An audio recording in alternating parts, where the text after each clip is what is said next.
Hey everyone, and welcome to Almost Cancelled. I'm Peter, that is Connor, and we are going to talk about Dear White People Season 1, Episode 8. It's called Chapter 8.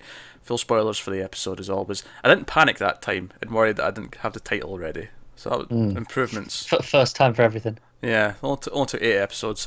So this was, we're back to Lionel. This was Yes. Lionel's episode. Although arguably it was almost equally Troy's, I think. Like it was kind of, he got a Yeah, lot of meat I, here as well. I don't think we'll get another Troy episode Yeah, or especially a Troy episode. especially since the description for the next one, it's Coco, and it sounds like Troy's heavily involved in her plot next episode as well. So it feels like he's getting a lot of time with the Sharing. others, yeah, Yeah. rather than getting his own again.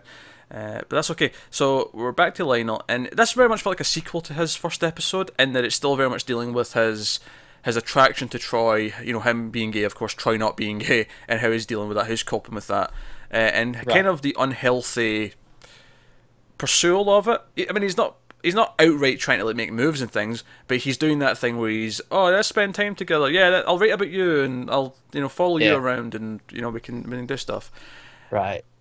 And I will say that this was probably not as exciting as the last couple of episodes. I feel like the last few have all been very big and very kind of Yeah, I focused and thought it was prominent. gonna be at the start when it showed Lionel at the party, and I thought it was gonna be like, oh, maybe he did phone the police as well, and there's gonna be some guilt there of a, Yeah, like no, he's gonna throw Gabe under it, none of it. and then no, that's kind of just disregarded. And that's to say that it's not good or it's not strong. It is. It's just as well told as any of the episodes have been. It's just the events themselves just weren't as exciting or as dramatic, perhaps, is maybe the better Mm. word, as the last like 3 or 4 episodes, which have all been very strong in that respect. Yeah, definitely. Obviously, there's a little bit of fallout. We see a little bit of Gabe with Sam, and we hear a little bit of their argument, but not much of it. And Gabe comes up and confronts Lionel. I was like, "Yeah, thanks for the article. Yeah, good idea." And then when Lionel kind of says, "Look, that wasn't even the point. Like, I wasn't blaming you. Like, I thought that they overreacted," and he's like, "Well, next time if you've got a thought like that, share it. Maybe stick up for me a little bit." He did try, to be fair to him. Yeah, in a very Lionel way, and Lionel, of course, being the soft-spoken, quiet guy that he Yes, he's very is. meek, isn't he? Yeah, he backs away instantly at the sign of resistance. But so the episode focus again. It's him with Troy, kind of their friendship. Um, Lionel's supposed to do this piece on the parade that's happening. There's some funny stuff happening in the background where Sam and Reggie have printed off these flyers, these posters, Yeah. but they've made a typo on the words, so it says "we can't breath." I think it says on the Yeah, tape instead over the of mouth. both. Yeah. And they're being made fun of. The pastiche guys are like, mocking them and doing all this stuff in return. They do an article that says it's been edited by Sam, so it's just all the words have been blacked out except the words that say "white people suck." Like it's kind Yeah. of. So there's that going in the background. It wouldn't surprise me if we get some more of that from our perspective. Maybe next episode. Yeah, I wonder when, 'cause if next episode is True. Coco and Troy, then I can't see it really being in there, Maybe and that following that that. only leaves the last episode, doesn't it? Yeah. Yeah. So maybe it'll be the last episode, or maybe it'll be more the fallout from this that'll lead to whatever's going to happen next. Maybe it'll be like the opening montage will actually give us what we need on the other side of it, and then it'll just go from there. Yeah. I can see it being that. But so with Troy, and it's Troy. I think the episode that sums this episode, or the moment that sums this episode up, very well, is when he's walking with Troy, and they're like, "Troy, get out of this parade and go do something," and they're walking away, and Coco comes up and says, "Oh, I want to talk to Troy." And she's kind of rude a little bit. She's like, "Oh, I wasn't asking permission." Blah blah blah. But there's just a shot next where they're in the background arguing or about something, and not Troy.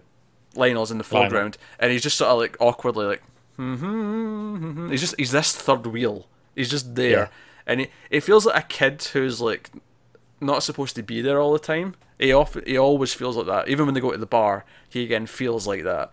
Uh, Mm.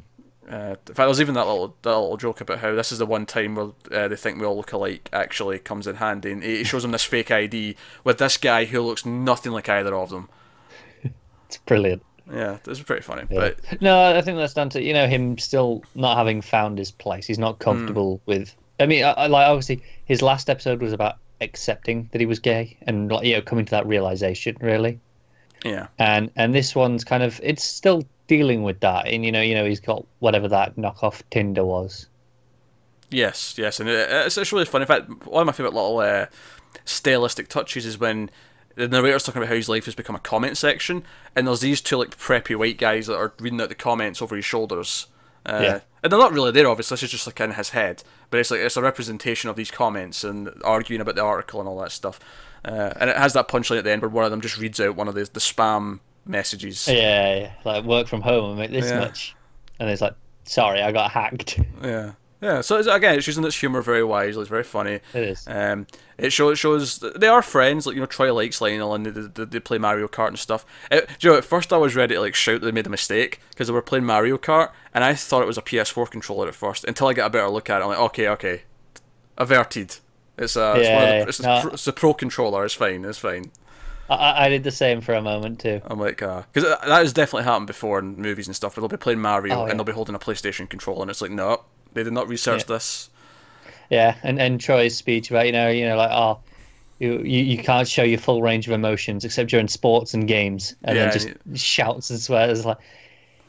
Yeah, I'm not gonna lie. I get really, really competitive when I game like that. Yeah, Lionel cracks some jokes about how have you been diagnosed with Tourette's because he's just outbursting so frequently during this. But then again, because like I say, as much as this is about Lionel and him kind of not accepting yet that Troy's straight and that he's always going to be. I mean, that's what his editor even says to him. Like, he gives him shit for it, and he's like, "Look, he's always going to be straight. Like, you have to get over this." It's because he has that moment of hope where the teacher comes in. No, before that. Oh, right, when the teacher comes in, he's clearly picking something up from Troy and her, and then he's like, but isn't she gay? And Troy's like, not around me. And I think that gives him that moment of hope. It's like, oh, okay, so it's not as fixed as it seems to be. Yeah, and then but that's the thing. Like, he should then look at himself and go, well, would I not be gay around a certain person?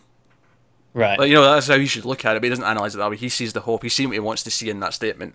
Of course. And that's what he's hoping for. And it leads to the bathroom thing where he thinks he's like, I'm like, because it sounds really dirty when they're going. It's like, oh, let's go into the bathroom together. Let's go in. I almost thought, you know, like how the comment section people weren't really there. I almost thought this was going to cut away and it was like something in his head or something. Oh yeah, like the way it was playing it. And it almost sounded like he was like, let's come out of the cubicle and let's do some stuff. Like, it almost sounded like that. But obviously it turns out that he wants his pee because his dad gets tests done for drugs like on a monthly basis or whatever it was. But there's that moment where Lionel almost goes in for a kiss, and you're like, oh, this is going to be super embarrassing. Like, because you know that's not what he's talking about. Like, even though it sounds dirty, you know that's not what it is. It can't be. Yeah. And it's like, but one of my favourite running jokes in this episode is, I can't remember her name. There's this other reporter who works for the paper who they keep joking has no life, and she keeps being there to hear them say that she has no life. Or when Troy and Lionel walk away to talk about her, it's like, oh, we're misogynist now? I'm standing right here, you're like 2 feet away. Like, it's this running thing. And she's there, like, later on in the editor's office when they're in to steal the booze, and the editor's giving them shit. It's like, oh, she's already on that. It's like, I'm already here. And you know, he goes, oh, thank God she has no life. Yeah, and then she's like, hey! She stands up. It's like, yeah. Yeah. But then she says something else that proves that she kind of has no life. It was like a running thing. I think they go, oh, were you spying on us? And she's like, of yes. course I was. Yeah, it was like, of course I am. Why wouldn't I be? Like, that was the reaction. It was like, well, is it? I mean, I guess that makes a decent journalist. Yeah, it was funny. It was, again, the show is very good at using humor to like point out things, accent the points it's already making. I think it uses the humor as punctuation. It does. It really does. But I think on top of anything else, just from an entertainment point of view, it never lets it sag in a way that, like, you could get bogged down in the drama, and that's not to say that drama on its own couldn't be riveting, because it can be.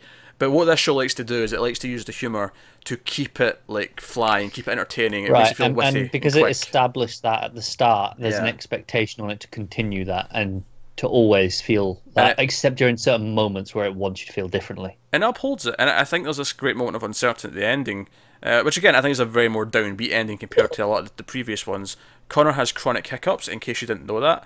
I feel like I have to this could be someone's first video, right? And you've just had this hiccup. It sounds rude almost, but he's got chronic hiccups. He can't control it. I know it's annoying, but I lived through it. Oh, you lived through it. Yeah. Well, it's not about you. It's about those of us who have to listen to you. That's who it affects. I have to listen to it too. Yeah, but you've got tinnitus, so it just drowns out that for you for a second. That's true. It's a blessing for you. Yeah. So we have this sort of quiet moment where he writes his article because he wanted to write an article about Troy to show that even he's kind of still affected by racism. He's not just immune to it because of his position, and he thinks he's going to do it one way, but then he actually kind of has a new spin on it by the end, and he's like, and Troy's like, "Do you want to watch a movie or something?" He's like, "I'll be in a few minutes. I've got some work to do," and he sits down and writes the article, and you can kind of get the gist of the article is that. Yeah, he feels immune to it because he has to work so hard to be perfect and to keep his status, like 110%, to the point where even throughout this episode he's talking about how sometimes he just wants to like run. He wants to get away from his father and get away from the stress of it. Like he has to work so hard to have that image that it's still not equal. It's still a product of racism because for other people they don't have to work that hard to not feel that way. And we saw this for Troy going back to his episodes, where he didn't even vote for himself. He wanted an excuse not to do it. Yeah. So it was again, and what I liked about this is that it showed an effect. I think there's some racism that's really obvious that I think most people just get and understand, but then there's other sides of racism that even people who are sympathetic don't necessarily always think about. They don't necessarily get to that point where they think of, oh yeah, that is also an effect of this. Yeah. And I like that. I like that it points out something that maybe you didn't think of before. And maybe even other black people who aren't in that type of position don't even realise because they've just not had that specific experience. And I think that's interesting. So, good with the messaging. I like it. I kind of hope so with this show. Yeah, it's kind of the point of the show, but yeah. But I like when there's a new spin on it where like there's almost a point where you think, okay, I get what it's telling me, but then it'll do something new and it'll be like, oh yeah, there's still more stuff I don't understand. I think that's a credit to the show that most episodes have felt that way. Yeah. Obviously, it's been having these other messages as well. Like everything with Lionel has also been about the gay side of things, and then with Troy, you had the status thing, the class and the politics. Yeah. But even the racism, like that thread, has always felt fresh. It's never felt like, oh, okay, we're still doing racism. There's always had every episode. There's been a prevalent focus, which is 80% of them. Yeah. It's had a different spin on it. Yeah, I mean, it shows it's not a simple subject. I think that's the clear point here, is that it's not a simple subject. There's actually a lot of depth to it. There's a lot of different facets to think about. And the show's going through them, and it's doing it in ways that you never expected, and maybe makes you think in ways... Because I think most people assume, shouting a racial insult at someone is racist, and that's wrong, you shouldn't do that. But then there's all these other effects of just the systematic racism that you don't really maybe think about as easily. And it's just kind of going through those, and it's showing you some of them. And this was a big one, I think, in this episode. Because some of them are more conceptual. You can't just see or hear it. Exactly. You have to look. You have to look into things and interpret. Yeah, you have to analyse it a bit more. Yeah. Yeah. So it was a strong episode, just maybe not as dramatic as a couple of the previous ones, but still going strong. So. Right. I'm kind of worried about coming up to the end of the season. It's like, why? So mid-season, episode 5, that was the gun episode. The incident. And obviously, 1, we kicked this off with the blackface party. Well, Do we have something that kicks it up another notch? Well, we know we're getting the town hall meeting and the protest and presumably, right? I imagine that'll be in the last episode. Given that 9 doesn't seem like it's going to be about that, 10 seems quite likely. So does that kick it up a notch again? Does something go down? I don't know. Do we end in a big dramatic moment, or do we end in maybe a happier moment? I don't know. It depends what message we end with. I feel like ending on a happy moment would feel strange because the whole point of the show is, racism is still a problem, even though some people claim it's happy. not. Happy wasn't the right word, but not like not a gut punch. Not a gut punch. Yeah, like something where maybe it'll make a poignant statement rather than something really big and dramatic like the gun episode. Like will it be something that immediately horrendous and tragic, or will it be something a bit more thought out? Right. I think just because when that came out of nowhere and it was like, oh, okay, this show can do things like this. Now I've got this concern. It's like, what's it going to do to me now? Yeah. So, and I think that's maybe kind of how people who suffer racism probably feel just in life on a more regular basis. Yeah. Which maybe is the genius of the show, perhaps. It makes you empathise in ways you maybe didn't think you could before. But there you go. So that's episode 8 of Dear White People. So by all means, we'll be back next week with episode 9. We're almost done. We're getting towards the end. So like, subscribe, all that stuff. Get us on Twitter at mail_fuzz for channel updates. If you want to support the channel, head over to patreon.com/mailfuzztv. You can do that over there. But otherwise, that is us. So thank you once again for watching. Keep watching TV. We'll see you next time.